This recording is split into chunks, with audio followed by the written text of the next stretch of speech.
Good evening. Good evening. एकदम जोरात आवाज आला पाहिजे. Good evening. Good evening. ठीक आहे. मुलं एक असला तरी चालेल, 100 असले तरी चालेल. शिकवायची क्वालिटी बदलणार नाही. एकाला पण तसंच शिकवण आणि 100 पण तसंच शिकवण. टेन्शन घ्यायची गरज नाही. ओके. तर सगळ्यात आधी तुम्हाला मराठी नवीन वर्षाच्या हार्दिक शुभेच्छा. तुमचं पुढचं वर्ष चांगलं जावं, सुखाचं जावं. दरवर्षीप्रमाणे हे वर्ष काहीतरी अपग्रेडेशनमध्ये जावं, मागच्या वर्षीपेक्षा चांगलं जावं हीच प्रार्थना असेल. ठीक आहे. तर सगळ्यात आधी मला एक सांगा, मी आज सुट्टी द्यायचं कारण, सुट्टी न द्यायचं कारण असं आहे की बघा न्यू इयर असतं. ती कोणती संस्कृती? आपली संस्कृती का न्यू इयर? पाश्चात्य संस्कृती. पाश्चात्य देशात आपली संस्कृती काय? गुढीपाडवा. आता कोणती संस्कृती चांगली? तुम्हाला आता चांगलं वाईट कळायला लागले, तुम्ही 16 वर्षाचे झाले. बरोबर. कोणती संस्कृती चांगली? काय वाटतं, आपली का त्यांची? पण आता काय होत चाललंय, त्यांची संस्कृती आपण जास्त फॉलो करतो. तुम्ही फरक बघून घ्या. न्यू इयरच्या दिवशी रात्री 12, 1:30, 2, 3, 4 वाजेपर्यंत दारूच्या नशेत पडायचं, पार्ट्या करायच्या. सकाळी 2 वाजता उठायचं, 3 वाजता उठायचं नवीन वर्षाच्या दिवशी, रात्री पार्टी करून आल्यानंतर. हे चांगलं आहे की गुढीपाडव्याच्या दिवशी सकाळी सकाळी लवकर 5 वाजता उठून अंगण झाडतात, आपल्या आया तुळशीत पाणी घालतात, गुढी उभारतात, सगळे लवकर उठतात, गोडधोड जेवण असतं. हे चांगलं आहे. कोणतं चांगलं? मग आपल्याला कळतं ना आता आपलं काय चांगलं आहे, आपलं काय वाईट आहे. आपण कोणती परंपरा फॉलो करायला पाहिजे? आपलीच. म्हणून जेवढं फॉरेनच्या संस्कृतीपासून आपल्याला लांब येता येईल तेवढा याचा प्रयत्न करायचा. फॉरेनरचा एमच तो होता की त्यांच्या सवयी आपल्याला लावणं, जेणेकरून आपण बर्बाद होणार. बरोबर की? आणि एकदम महत्वाची गोष्ट सांगतो तुम्हाला, मला फार दिवसापासून सांगायची. टीव्ही, मोबाईल याच्यापासून जेवढं लांब राहता आलं ना तेवढं राहायचं. हे मी पॅरेंट मीटिंग जेव्हा होईल ना तेव्हा आपण सांगतो. जेवढं लांब राहता येईल ना तेवढं.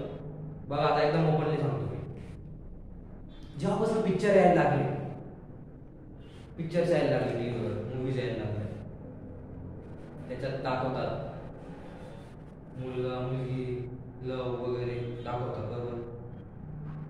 पण हे जेव्हा नव्हते त्या लव्ह मॅरेजेस व्हायचे काय जास्त.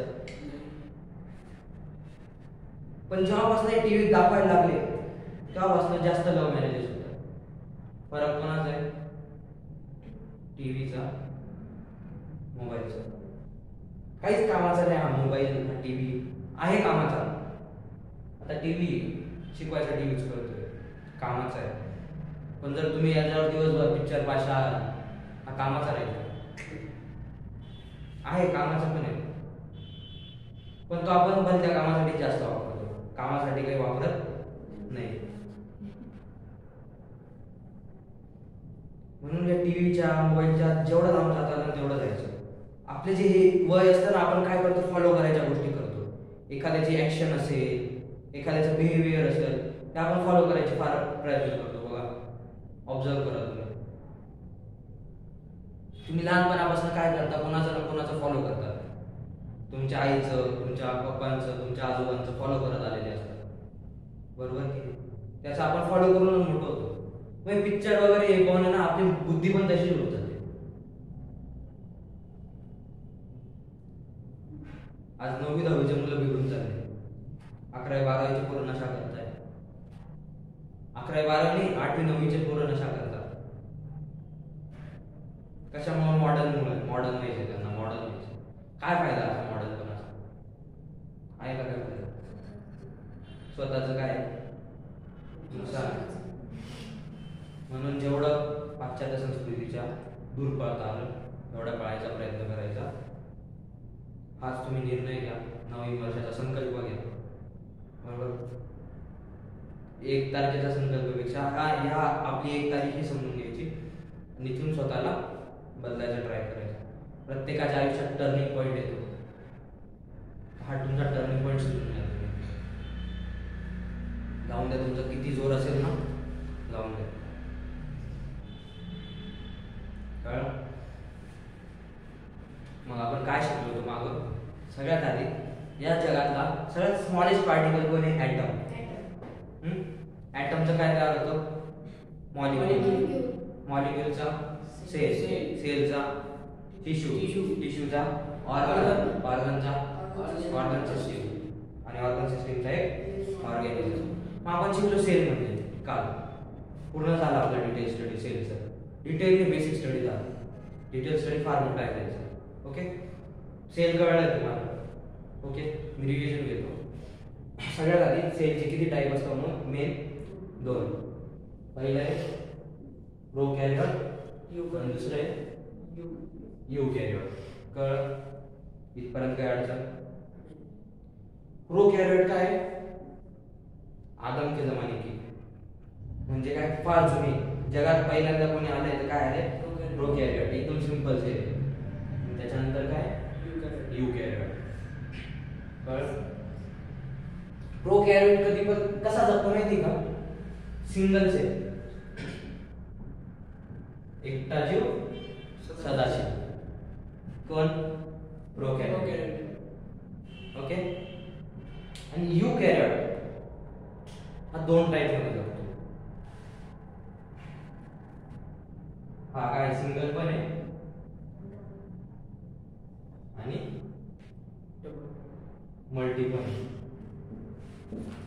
म्हणजे सिंगल पण असतो, सिंगल सेल वाला पण असतो आणि मल्टी सेल्युलर वाला पण असतो. Okay. Single, single, multi, unicellular आणि मल्टी सेल्युलर दोघं. ओके, कळलं? एवढे. यूकॅरियोटिक मध्ये ना 2 टाईप पडतात अजून. यूकॅरियोटिकचे अजून एक 2 टाईप कोणते माहिती का? पहिला आहे animal cell.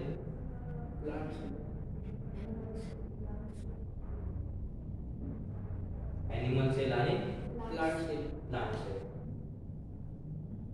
Animal cell animal मध्ये असतील, प्लांट सेल प्लांट मध्ये असतील. सिंपल. एक अडचण, सेल असते, सेलच्या बाहेर जे कंपाऊंड असतं, घराला जे कंपाऊंड असतं आपण त्याला काय बोलतो? Cell wall. काय? Cell wall. सेल वॉलच्या आत काय येतं? Sale membrane. सेल मेम्ब्रेनचं दुसरं नाव काय? Plasma membrane. त्याच्यानंतर काय येतं? फरच्या आहेत. फरच्यांना आपण काय बोलतो? सायटोप्लाझम. सायटोप्लाझमवर काय? मेंबर्स राहत आहेत, घराचे मेंबर्स. ते कोण आहे? ऑर्गनेली. सेलचे ऑर्गन्स म्हणजे सेल ऑर्गनेली. तुम्हाला जड जातंय कारण तुम्ही दांड्या बांधलेले. प्रॉब्लेम येतोय की एकदा घरी जाऊन आहे ना सगळे लेक्चर्स बघायचे, आपण ऑनलाईन देतोय. ओके. टिश्यू पाहिजे आपल्याला. ओके. मग जायचं टिश्यूकडे पुढं. आता what is tissue? Cells are the body's smallest functional units. Cell काय? बॉडीच्या सगळ्यात स्मॉलेस्ट काय फंक्शनल युनिट आहे. बरोबर की नाही? आपण काय पाहिलं होतं? Cell is the first living level of organisation. बरोबर. मग सेल काय? सगळ्यात स्मॉलेस्ट पार्ट आहे ऑर्गॅनिझमचा. Cell are the body's smallest functional units. They are grouped together to form tissues. त्यांचा ग्रुप तयार होतो. एक सेल आहे, अशा खूप सेलचा ग्रुप तयार होईल, त्यालाच काय बोलू? Tissue. each of which has specialized function. आता टिश्यूचे पण टाइप्स असतात आणि त्या सगळ्या टिश्यूचे वेगवेगळे फंक्शन्स आहेत. बरोबर. ते फंक्शन्स बघायचे आपल्याला. Example blood. ब्लड पण काय? टिश्यू आहे. टिश्यू त्याचं वेगळं फंक्शन आहे. मसल. मसल काय? टिश्यू आहे, त्याचं वेगळं function. Tissues are group together to form organs. माझे टिश्यूज एकत्र होतात आणि खूप टिश्यूचा काय तयार होतो? ऑर्गन तयार होतो. बघितलं ना आपण? टिश्यू आणि टिश्यूचा ऑर्गन. मग आता ऑर्गन काय काय असू शकतात? Heart, stomach, brain. हे काय? ऑर्गन. असे खूप टिश्यू आहे, ते एकत्र झाले आणि त्याचा काय तयार झालंय? अशा खूप सेल आहे, ते एकत्र झाले, त्याचा काय तयार झालाय? टिश्यू तयार झाले. असे खूप टिश्यू एकत्र झाले, त्याचं काय तयार झालंय? ऑर्गन तयार झाले. Organs are group together to form system. Organ 2-3 organ आहे, ती मिळून एक सिस्टम फॉर्म होते. आता तुम्ही म्हणशाल सिस्टम म्हणजे काय?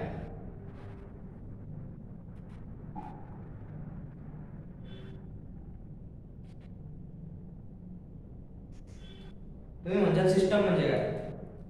इल्विश भाई के आगे कोई बोल सकता है क्या? ती सिस्टम नाही आहे. सिस्टम म्हणजे ना एक तुम्ही बघा लेबर ऑफ वर्क असतं, लेबर्स काम करणारे व्यक्ती, त्यांचे एक ग्रुप पाडून देतात. तुम्ही माल वाहतूक पाहिजे किती माल वाहतूक बघा ते. आता 5-10 काय मजूर आहेत, त्यांचं काम काय? माल इकडे तिकडे थांब. सपोज घराचं बांधकाम चालू आहे, तर प्रत्येक जण विटा रचाय मागे राहतो का? नाही. 3 व्यक्ती 4 व्यक्ती असतील, ते काय करतील? सिमेंट काढवतील, वाळू काढवतील. जे काय असतील अजून छोटे वगैरे असतील, बाया वगैरे असतील, त्या काय करतील? विटा आणून देतील किंवा विटा वाहतील किंवा वाळू वाहतील. कालवायचं काम वेगळे करतात, बरोबर. त्याच्यानंतर अजून विटा रचायचं काम वेगळे करतात, प्लास्टरचं काम वेगळा करतो, फरशीचं काम वेगळा करतो, कलरचं काम वेगळा करतो, लाईट वगैरेचं वेगळं काम करतो. मग हे काय लेबर काढले, डिव्हिजन ऑफ वर्क केलंय. काय केलंय? Division of work. आता एवढी मोठी बॉडी, तिला एक ऑर्गन चालू शकतो का? मग आपण काय केलंय? असे 2-3 ऑर्गन घेतले, त्याचा एक सिस्टम बनवलं. अजून 2-3 घेतले, त्याचा एक सिस्टम बनवला. अजून 1-2-3 घेतले, त्याचा एक सिस्टम घेतला. आता some examples of system, organ system: respiratory system, nervous system, excretory system, digestive system, बरोबर की नाही? हे काय काही सिस्टम्स आहेत. आता रेस्पिरेटरी सिस्टम मध्ये काय येतं? ऑर्गन्स 3-4 असे ग्रुप असतात, बरोबर. ऑर्गन सिस्टम म्हणजे काय? 3-4 ऑर्गन एकत्र आले म्हणजे ऑर्गन सिस्टम. मग आता ते 3-4 एकत्र आपल्याला काय पाहिजे? रेस्पिरेटरी पाहिजे. मग रेस्पिरेटरी म्हणजे श्वसन. श्वसनाला कोण कार्यरत आहे? नाक, लंग्स. हे काय झाले? रेस्पिरेटरी सिस्टमचे ऑर्गन्स. ओके. माउथ पण रेस्पिरेटरी सिस्टम. आपण कधी नाकाने पण श्वास घेतो बघ, हे तोंडाने पण घेतो बघ, येते. ओके. हे काय झाले? रेस्पिरेटरी सिस्टमचे ऑर्गन झाले. मग डायजेस्टिव्ह सिस्टम: टीथ, टंग, इसोफेगस. त्याच्यानंतर intestine, small intestine, large intestine, stomach. हे काय? डायजेस्टिव्ह सिस्टमचे ऑर्गन्स. कळलं? मग आता नर्वस सिस्टम मध्ये काही spinal cord, brain, nerves. Circulatory system मध्ये काही हार्ट, ब्लड वेसल्स आणि ब्लड. हे काय 3-4 एकत्र झाले ऑर्गन आणि एक सिस्टम पाहता येते. मॅनेजमेंट असते ना प्रत्येक गोष्टीची, बरोबर की नाही? प्रत्येक गोष्टीची मॅनेजमेंट असते, आपल्याला मॅनेजमेंट करायची. मग हे आपलं मॅनेजमेंट करायचं काम कोण करतं? ऑर्गन्स. 3-4 ऑर्गन एकत्र करतात आणि एक काहीतरी जबाबदारी घेऊन येतात, बरोबर. Digestive system example. आता डेफिनेशन काय टिश्यूची? Tissue is a collection of cells. Tissue काय? कलेक्शन कशाचं?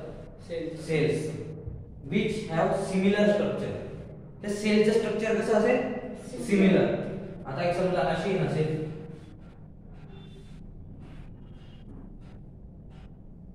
अशी ना, तर सगळ्या कशा असतील? अशा असतील,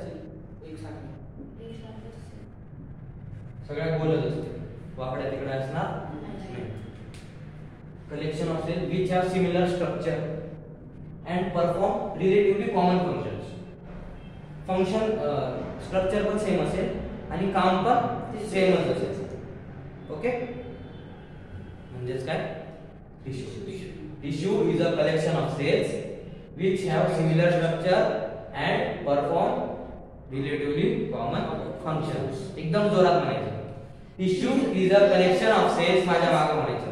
tissues is a collection of cells Tissue is collection of cells which have similar structure which have similar structure and perform relatively common functions.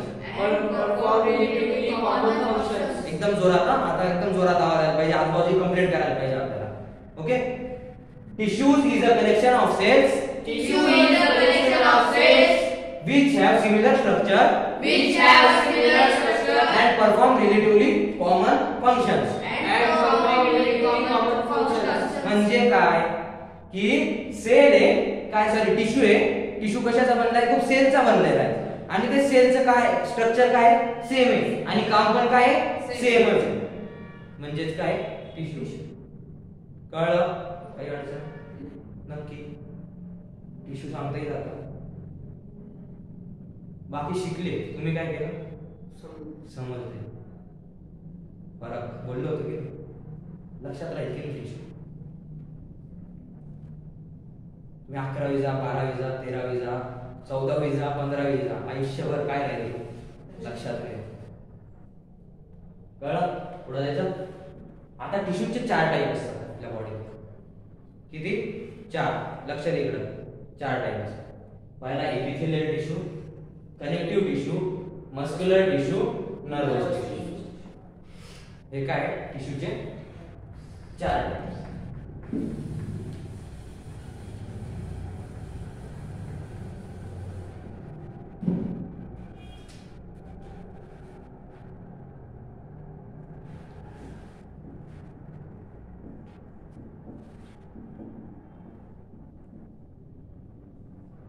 पहिला काय epithelial tissue, connective tissue, Muscular muscular tissue. Tissue, connective tissue, muscular tissue,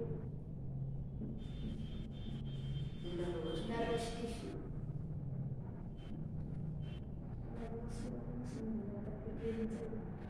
nervous tissue. हे काय 4 main types of tissue. कोणीही विचारलं टिश्यूचे किती types, तर 4 types सांगायचे. किती 4 मेन टाइप्स. Okay, main. त्याच्यात पण अजून प्रकार आहेत त्याच्यात, ते तुम्हाला 11वी 12वी साठी करायला. आता 4 types of tissue, connective tissue, epithelial tissue, muscle tissue, nervous tissue. आता आपल्याला याच्याबद्दल जाणून घ्यायचे की कनेक्टिव्ह टिश्यू म्हणजे काय, एपिथेलियल टिश्यू म्हणजे काय, नर्वस टिश्यू म्हणजे काय, मसल टिश्यू म्हणजे काय. आता सगळ्यात आधी एपिथेलियल टिश्यू. कॅरेक्टरिस्टिक म्हणजे काय, त्याचं विशेष काय. Cells are closely packed. या सेल्स आहेत, या सगळ्या काय सेल्स आहेत बघा. टिश्यू म्हणजे काय, सेल्स असतात, त्या कशा असतात स्ट्रक्चर सेम आहे बघा. सेम आहे का स्ट्रक्चर, दिसतंय की नाही, सेम स्ट्रक्चर आणि perform same work, common work, एकच वर्क करते. मग आता काय सेल्स आर क्लोजली पॅक्ड. या कशा आहे क्लोजली पॅक्ड आहे. गॅप दिसतोय का तुम्हाला, नाही ना, क्लोजली पॅक्ड आहे without any intercellular spaces. Intercellular space म्हणजे काय माहिती का, ही एक सेल आहे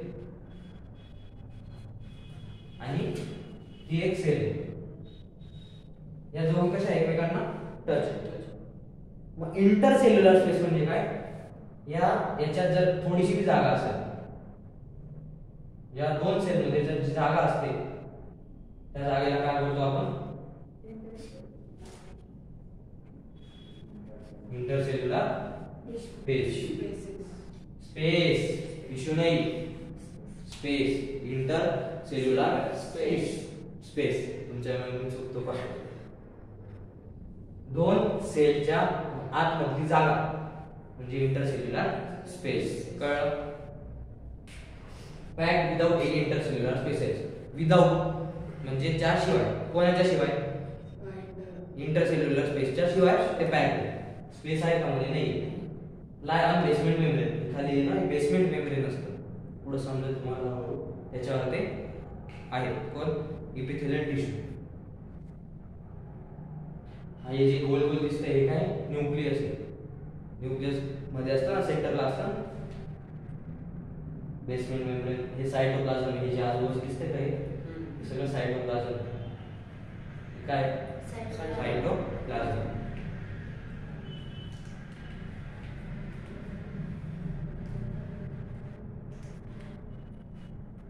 आता हे इपिथेलियल टिश्यू पाहिलं तुम्ही एक प्रकार आहे, पण हे कुठे आहे आता नेमकी आपल्या बॉडीत?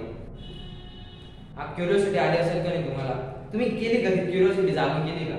पडतात का तुम्हाला प्रश्न? आता पडायला लागले प्रश्न.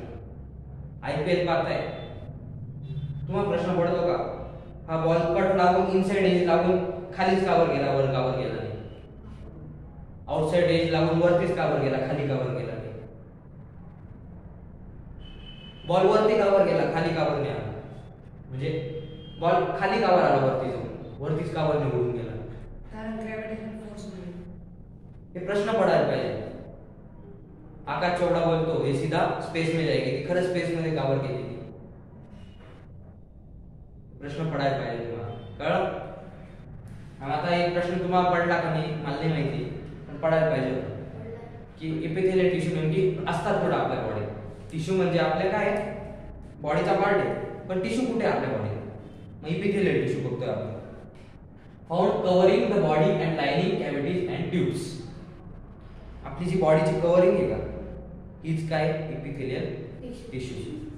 काय epithelial tissue and lining cavities and tubes. आपल्या ज्या कॅव्हिटीज आहेत सगळ्या बॉडीच्या, त्याच्या सगळ्यात बाहेरची जी लेअर आहे outer most layer, sorry inner most layer, म्हणजे आता समजा काय एक ट्यूब आहे खाली आपल्या बॉडीत, काय ट्यूब आहे खाली, तर ट्यूबच्या ही जी लेअर असेल आतली सगळ्यात, ती कशाची असतात? इपिथेलियलची. आणि आपल्या कव्हरिंग स्किनची, बॉडीची कव्हरिंग काय स्किन आहे ती पण काय इपिथेलियल टिश्यू. कळलं? Outer and inner lining of most of the body organs. Outer असेल किंवा इनर असेल most of the body organ such as gastro intestinal tract. Gastro intestinal tract म्हणजे काय? पूर्ण इंटेस्टाइनचा ट्रॅक्ट, स्टमक, त्याची आतल्या बाजू काय असेल? पूर्ण इपिथेलियमनी बनलेली असेल. युरिनरी ट्रॅक्ट, ब्लड वेसल्स असतात त्याच्या आतली, हार्ट चेंबर, युटेरस, हे सगळं कशाने बनलंय? Epithelial tissue. Found on the entire exposed surface of the body such as skin वर आहे. ऑल्सो फाउंड इन ग्लँड्स मध्ये पण आहे. तर ग्लँड्स म्हणजे काय पुढं उद्या कळेल तुम्हाला ग्लँड्स म्हणजे काय असतं. ओके, आता फंक्शन्स काय? फंक्शन्स ऑफ इपिथेलियल टिश्यू बघायचे आपल्याला. फंक्शन्स काय? Roles of defence and protect body organs. Role of defence and protect body organs. Defence करतात कोणाला? बॉडीच्या ऑर्गनला. कोणापासून? हे बाकीचे जे काही लागतं वगैरे आपल्याला, तर आपल्या अंगावर स्किन नसती तर डायरेक्ट आतल्या पार्ट्सला लागून गेलं असतं की नाही? मग प्रोटेक्शनचं काम कोण करतं? Epithelial tissue. कळलं? Secrete gastric juice in stomach मध्ये काही ज्युसेस वगैरे असतात ना, ते सिक्रेट करतात. पुढचा पार्ट. अजून फंक्शन काय करतात? Absorb digested food in intestine. Food जे डायजेस्ट होतं ते ऍब्झॉर्ब करून घ्यायचं, त्याचे मिनरल, न्यूट्रिशन सगळं घ्यायचं काम कोण करतं? इपिथेलियल टिश्यू ऍब्झॉर्ब करून घेतो. Remove waste as sweat in skin. जो वेस्ट असतो आपल्या बॉडीचा तो काय घामाच्या रूपात बाहेर पडतो. कोण? Epithelial tissue. आता इपिथेलियल टिश्यूचे परत दोन टाईप आहेत, सिंपल इपिथेलियम आणि स्ट्रॅटिफाइड इपिथेलियम. हे काही बघायची गरज नाही जास्त. सिंपल इपिथेलियम म्हणजे काय? Consist of single layer of identical cells. Single layer असते म्हणजे सिंपल. सिंगल लेअर म्हणजे simple epithelial tissue. Single layer आहे. ओके, एकच लेअर आहे, डबल लेअर नाही आहे त्याला सेलची. अशी खाली लेअर नाही, असं आहे काही अशातला भाग नाही, फक्त वरची लेअर आहे. ओके, मग ती काय झाली? Simple epithelial tissue. Consist of single layer of identical cells found on absorptive or secretory surfaces. कुठं फाउंड होते ते जर ऑब्झर्व करायचं काम आहे तिथं बारीक लेअर लागेल की नाही, बारीक लेअर लागेल की नाही, जिथं आपल्याला काहीतरी ऑब्झर्व करून घ्यायचं तिथं बारीक लेअर पाहिजे. मग तिथे असं स्टमक मध्ये असेल कारण फूड ऑब्झर्व होतं, इंटेस्टाईन मध्ये असेल. बरोबर. Divided into 3 main types. त्याच्यात पण अजून मेन टाइप्स आहेत. सिंपल एपिथेलियल टिश्यूची टाइप आहे बघा. सगळ्यात आधी काय कुठे गेली आपली types of simple epithelial. Cuboidal, columnar, squamous. Cuboidal म्हणजे काय, त्याच्या शेपचा सेलचा जो शेप आहे हा कशासारखा आहे, क्यूब सारखा आहे बघा. दिसला क्यूब सारखा म्हणजे क्युबॉइडल नावानुसार अर्थ घ्यायचा. स्क्वॅमस म्हणजे काय, फ्लॅट चपट्या आहे, दिसलं का. त्याच्यानंतर कॉलमनार, कॉलम आहे बघा, कॉलम दिसतंय, कॉलम असतात कॉलमनार. जे क्युबॉइडल आहे ते क्यूब लाईक, जे स्क्वॅमस आहे त्या फ्लॅटन, आणि ज्या कॉलम सारख्या आहे त्या कॉलमनार. परत काही अडचण नाही. आता कनेक्टिव्ह टिश्यू. एपिथेलियल डन झाला आपला. बेसिक बघतोय ना आपण, जास्त डीप बघत नाही. एपिथेलियल झाला. आता काय पाहिजे आहे, कनेक्टिव्ह टिश्यू.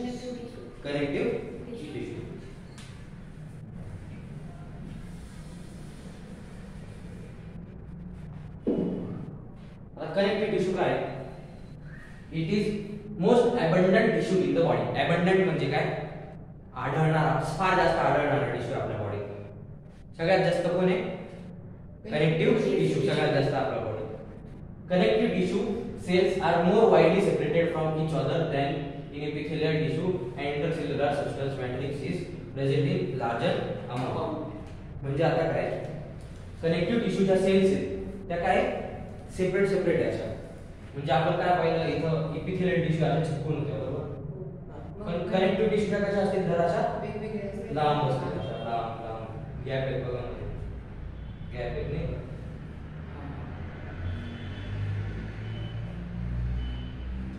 चिपकून आहे इथं मध्ये गॅप असतो.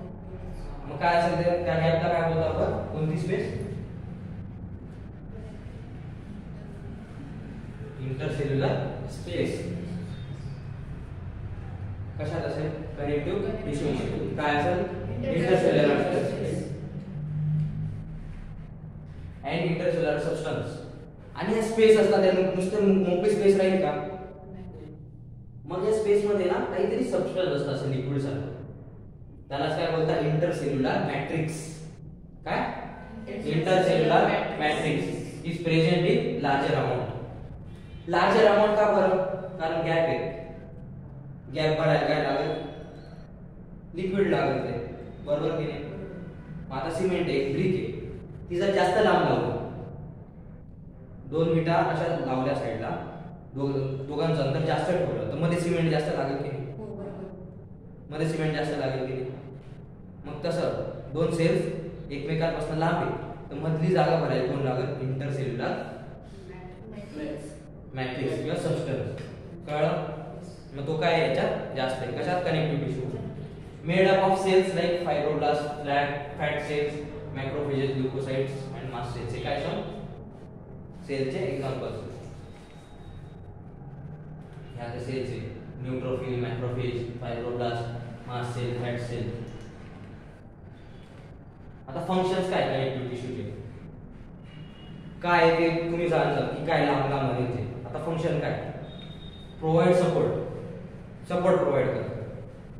Transport material from one part of the body to another. काही मटेरियल आहे ते बॉडीच्या एका कोपऱ्यापासून दुसऱ्या कोपऱ्यापर्यंत पोहोचवण्याचं काम कोण करत, कनेक्टिव्ह टिश्यू. कारण नावच कनेक्ट आहे ना, त्यात कनेक्ट करतं एकमेकांना, म्हणजे काय, कनेक्टिव्ह टिश्यू.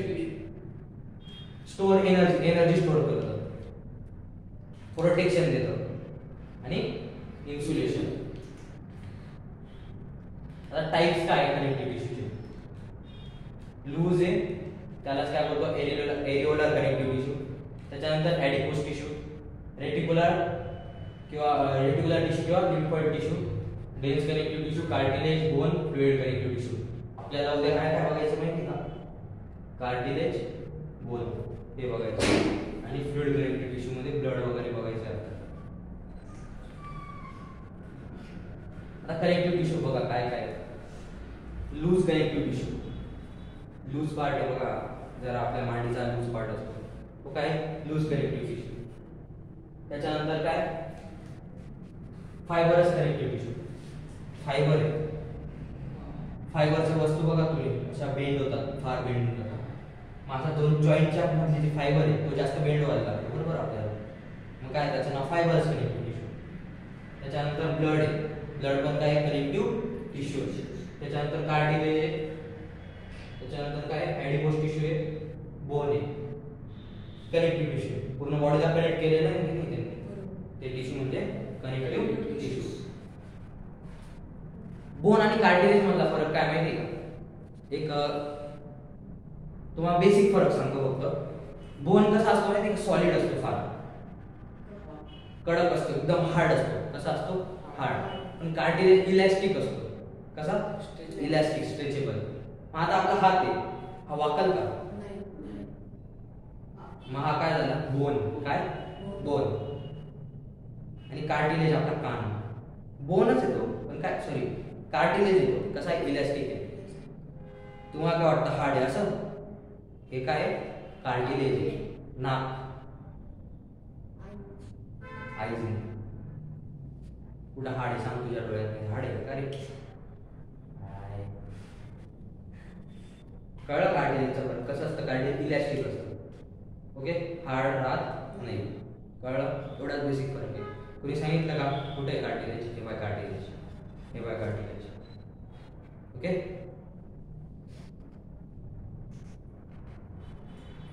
आता काय पाहिजे आपल्याला? Muscular tissue.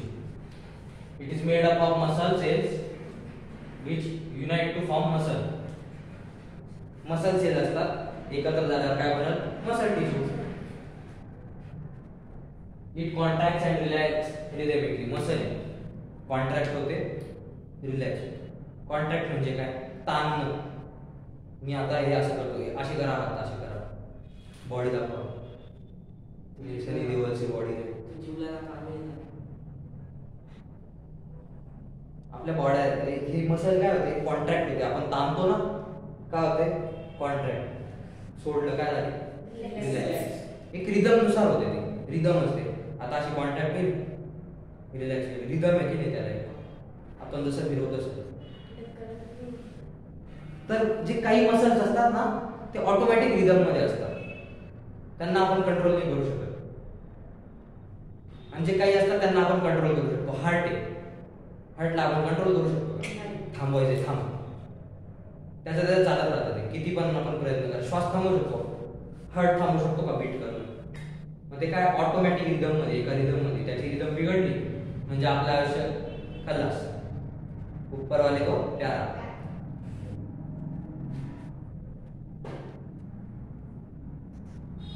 कळला? Muscular tissue. मग आता मस्क्युलर टिश्यूचे टाइप्स आहेत, एकदम इझी आहेत. Smooth muscle tissue, cardiac muscle tissue, skeletal muscle tissue. आता स्मूथ म्हणजे काय माहिती का? जो स्मूथ आहे नॉर्मल एकदम. स्मूथ मसल टिश्यू काय कशात येतो? इनव्हॉलंटरी कंट्रोल. म्हणजे इनव्हॉलंटरी म्हणजे दोन टाइपचे कंट्रोल असतात. तुम्ही कंट्रोल अँड कोऑर्डिनेशन मध्ये शिकणार आहे. कंट्रोल काय असतं? दोन टाइपचे कंट्रोल असतात. एक असतं व्हॉलंटरी,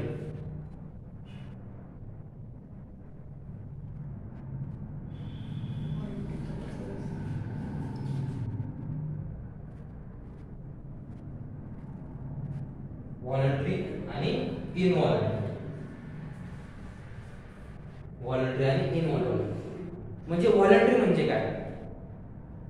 आपण विचार करतोय की आपल्याला पाय हलवायचा आहे, हात हलवायचा, आपण विचार करतोय आणि आपण लगेच हलवून घेतोय. आपल्या काय बॉडीच्या कंट्रोलमध्ये, आपल्या कंट्रोलमध्ये. आपल्याला जसं पाहिजे तसं आपण करू शकतो, बरोबर की? मग काय झालं? व्हॉलंटरी. काय? आणि इनव्हॉलंटरी म्हणजे काय? जे आपल्याने त्याचं स्वतःवर करताय. फॉर एक्झाम्पल हार्ट, त्यांचं कंट्रोल करतात. इंटेस्टाईनचा भाग, इंटेस्टाईनचा भाग, फूड त्याचं पुढं सरकवतात. हे काय इनव्हॉलंटरी आहे. मग इनव्हॉलंटरी जिथं कंट्रोल असेल तिथं कोणती मसल असेल? Smooth muscle. कोणती? स्मूथ.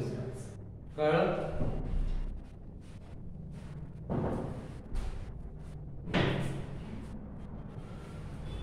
इनव्हॉलंटरी कंट्रोल असेल ती कोणती मसल असेल? Smooth muscle. ओके. त्याच्यानंतर कार्डियक टिश्यू. कार्डियक जिथं आला शब्द आला समजून घ्यायचं ते कशाशी रिलेटेड आहे? हार्ट सोबत. कशासोबत? हार्ट सोबत. जिथं कार्डियक नाव आला तिथं काय? हार्ट. ओके. मग आता कार्डियक मसल कुठे असेल? हार्ट मध्ये असेल. नावच काय? Cardiac. Okay. Skeletal tissue voluntary असतात ज्याला आपण कंट्रोल करू शकतो. Tricep, bicep. बरोबर की नाही? लास्ट टॉपिक काय आपला? Nervous system. इपिथेलियल कळलं? इपिथेलियल कळलं, कनेक्टिव्ह कळलं, मस्क्युलर कळलं. आता काय? Nervous. This type of tissue are found in nervous system. कुठं फाइंड होतील ते? नर्वस सिस्टम मध्ये. नर्वस सिस्टम काय? ब्रेन, स्पायनल कॉर्ड आणि नर्व्स. म्हणजे कोणती सिस्टम? Nervous system.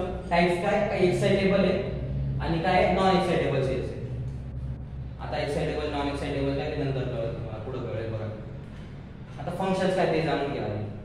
इरिटेबिलिटी म्हणजे आपल्याला काही इरिटेट करतं बघा. आता काही समजा डास चावला, इरिटेट केलं, मग ते आपल्या ब्रेनला कसं काय कळतं की इथं काहीतरी चावलंय? नर्वस सिस्टम काय करते? लगेच सिग्नल पाठवते कोणाकडं? ब्रेन पर्यंत. मग ते काय झालं? इरिटेबिलिटी.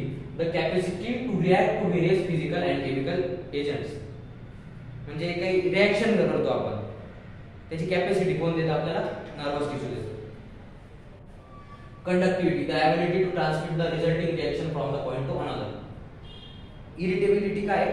आपल्याकडे सिग्नल जात आहे. आणि कंडक्टिव्हिटी काय? आपण लगेच अप्लाय करतो. मच्छर आहे, चावला, रिॲक्ट झाला, लगेच मारला. हे कोण करतं सगळं? Nervous tissue. कळलं?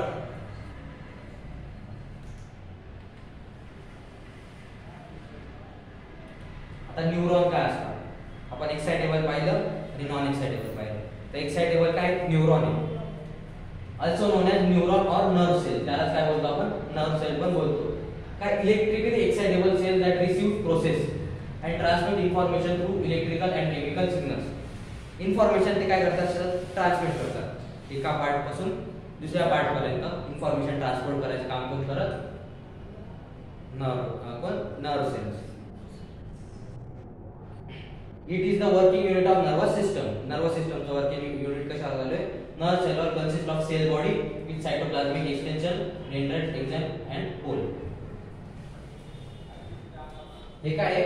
पूर्ण काय? नर्व सेल आहे. सगळ्यात लॉंगेस्ट सेल आहे नाही का? आपण बघितलं होतं.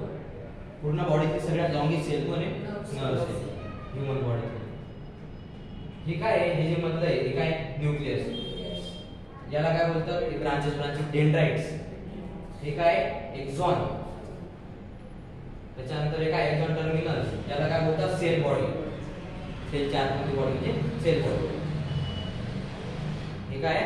कशाचं सिंपल स्ट्रक्चर? नर्व सेल किंवा न्यूरॉनचा. आता neuroglia. Neuroglia from the support structure to the nervous tissue. Support द्यायचं. ते नर्वस टिश्यू आहे त्याला सपोर्ट द्यायचं काम कोण करतं? Neuroglia. insulating and protecting neurons.